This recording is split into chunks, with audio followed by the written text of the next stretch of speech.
Hey everyone, I'm Jason Odell and take a look at some photography stuff today.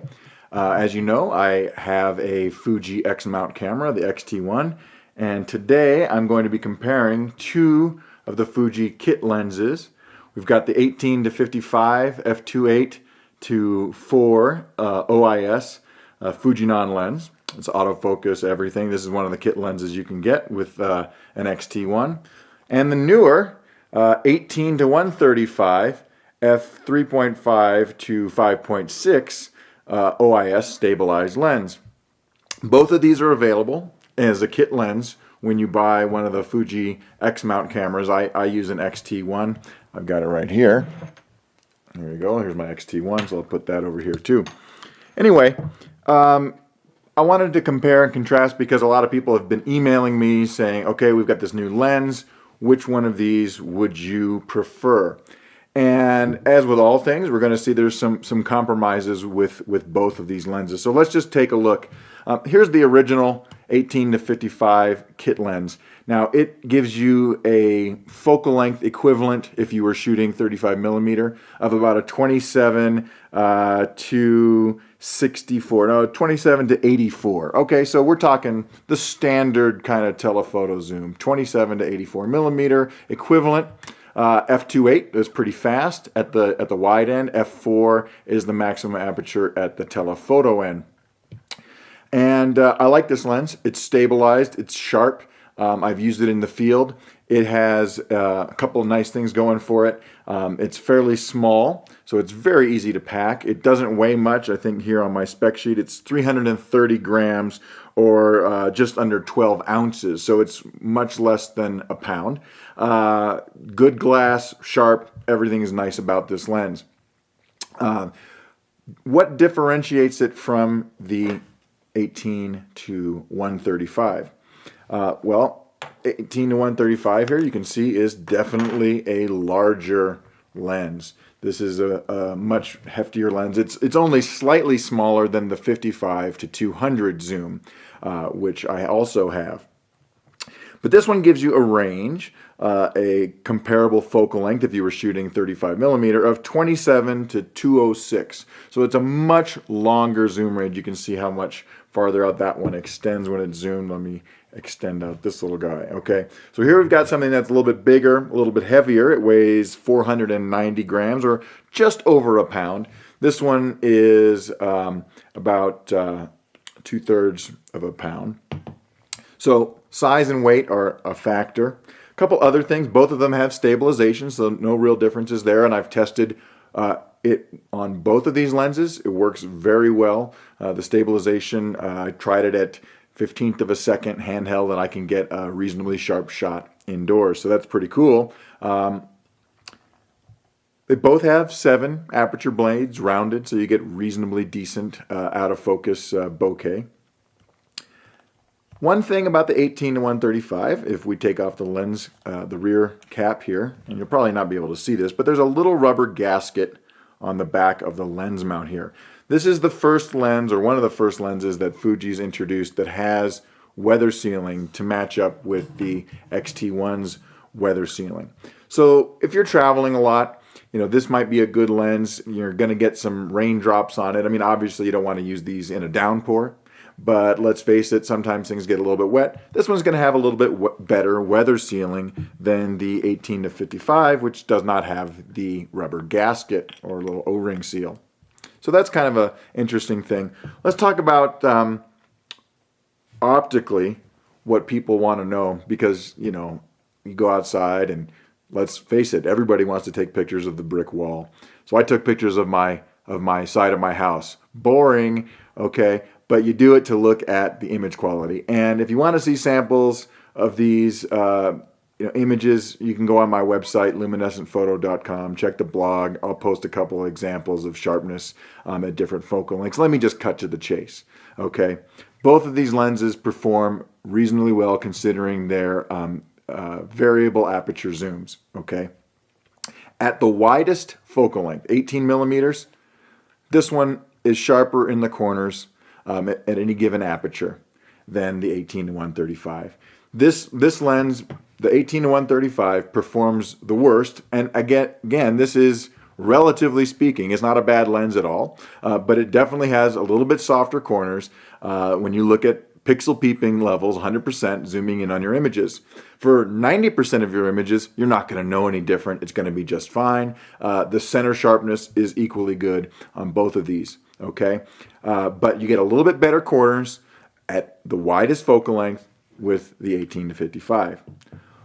As I looked at my images, as I went through the other ranges of the zoom, at 23, at 35, and especially at 55, the corners started cleaning up. And at 55 millimeters, the 18-135 was actually a little bit sharper, at least in my test, than the 18-55. Here, again, it's probably because zooms tend to be sharpest in the middle of their zoom range. They tend to work the weakest at either extreme. So if we set this lens to 55, it's more or less right in the middle of the zoom range. That's where we might expect to find the best optical quality. So optically speaking, both are very good. I would give a slight nod in many cases, in some cases, at least on the wide end, to the 18-55. What else is different? Well, I mean, obvious differences. This one's a little faster. At the wider apertures, this one maxes out at f4, whereas this one, when you zoom to the longer focal lengths, you're out at f5, f5.6. Now, for some shooting, the presence of stabilization is going to negate that. You're going to be able to still use the optical image stabilization and get a sharp shot. What you will get less of is a little less depth of field, and depending on your circumstances, you may find that you get slightly different out of focus backgrounds between these two lenses. Again, not a huge thing, not a deal breaker. So again, the optical quality is only one factor when you're talking about a lens. All right, I mean, I can sit here and tell you what the best lens is to take a picture of a brick wall. And let's face it, most of us don't take pictures of brick walls. We go out and we take pictures of real things.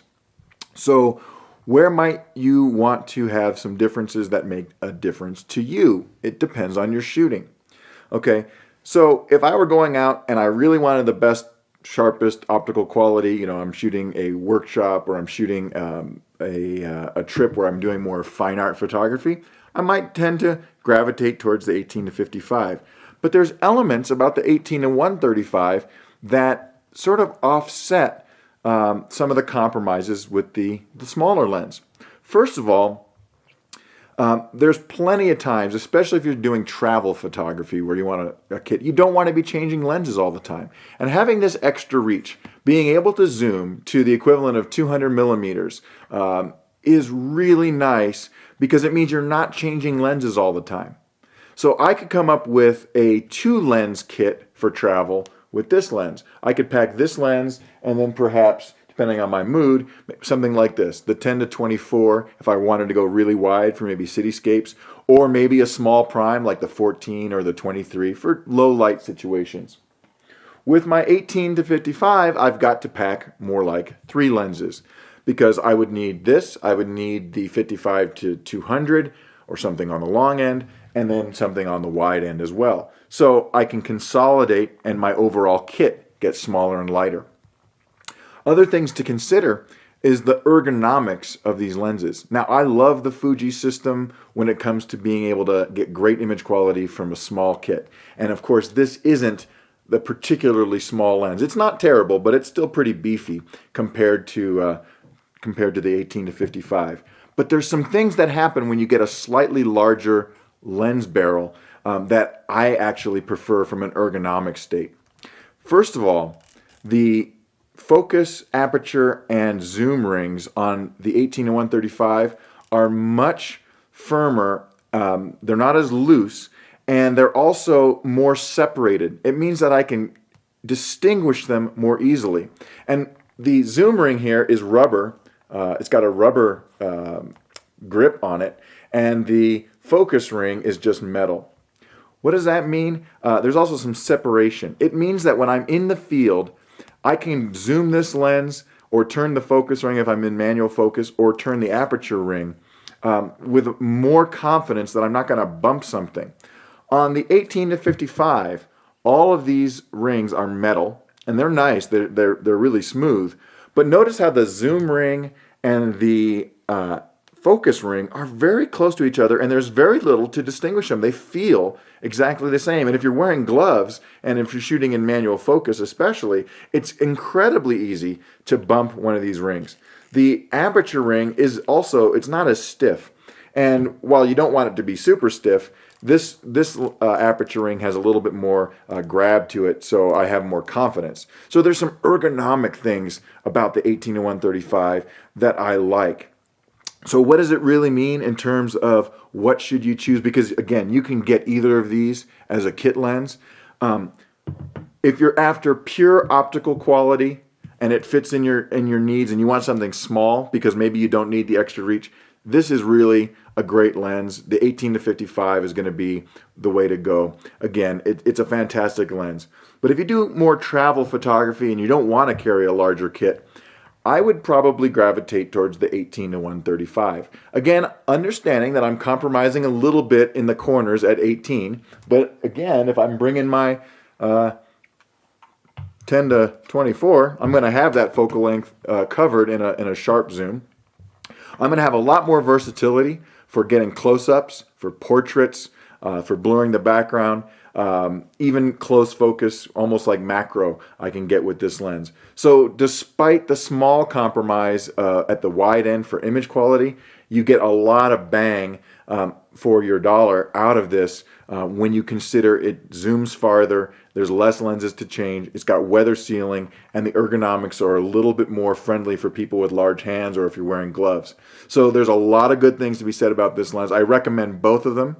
Again, it really depends on how you shoot, what kinds of subjects, how you photograph things, and what your personal needs are. So there's a use for both of them. I like them both.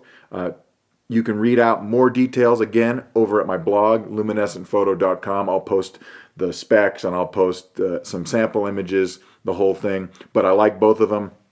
And until next time, happy shooting.